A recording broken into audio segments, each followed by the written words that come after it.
سے شرارت ہوئی ہے اور اسی طرح کا واقعہ 2019 میں ہوا تھا جب اس کے وزیر اعظم نے کہا تھا اور یو این میں کھڑے کر انگریزی میں کہا تھا، چیئرمین صاحب اردو میں نہیں کہا تھا، اس نے اس وقت بھی کہا تھا کہ مجھے پتا ہے کہ اس وقت جو اس وقت پلوامہ کا جو اٹیک ہوا اسی طرح کا اٹیک اور بھی ہوگا، اور انہوں نے اپنا ذہن بنا لیا ہے کہ پاکستان کو اس کو مورد الزام ٹھہرائیں گے۔ لیکن میں ان کو بتانا چاہتا ہوں کہ میرے پاس کچھ نہیں ہے سوائے ایمان کی طاقت کے علاوہ، لا الہ الا اللہ کی طاقت کے علاوہ میرے پاس کچھ بھی نہیں ہے۔ اور میں یہ بھی بتا دوں، اور یہ انہوں نے وہاں کھڑے ہو کے کہا تھا، میں یہ بھی بتا دوں کہ ہم چھوٹے ضرور ہیں لیکن ہم نیوکلیر فورس ہیں، اور اگر آج انڈیا نے یہ سوچ لیا کہ وہ ہم پر اٹیک کرے گا تو پھر جنگ پاکستان اور بھارت کے اس بارڈر کے درمیان نہیں رہے گی۔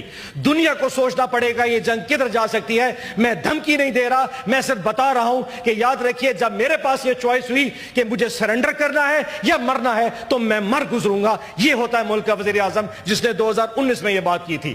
چیئرمین صاحب، آج ہم سے یہ توقع کی جاتی ہے کہ اس سینٹ کے اس پلیٹ فارم پہ کھڑے ہو کے ایک یونینمس ریزولوشن دے۔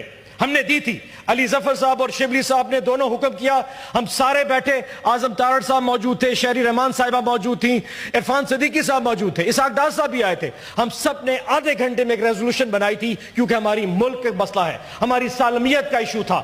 جو کہا گیا ہم نے اپنی اس میں الفاظ ڈالے کہ کوئی ایک ایسی چیز نہیں ڈالی جہاں سے کوئی سیاست جھلکتی ہو۔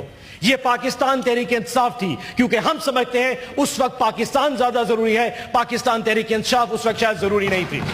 لیکن چیئرمین صاحب دیکھیں ہمارے ساتھ کیا ہو رہا ہے، آج بھی ہمارے لوگ گرفتار ہو گئے ہیں۔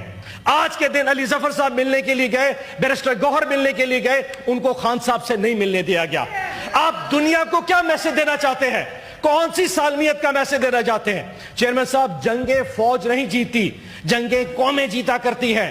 جس فوج کے پیچھے اس کی قوم کھڑی ہو، جس قوم کے پیچھے پوری ایک سالمیت کے ساتھ سب ڈٹ کے کھڑے ہو، جو اس کو کوئی دنیا کی طاقت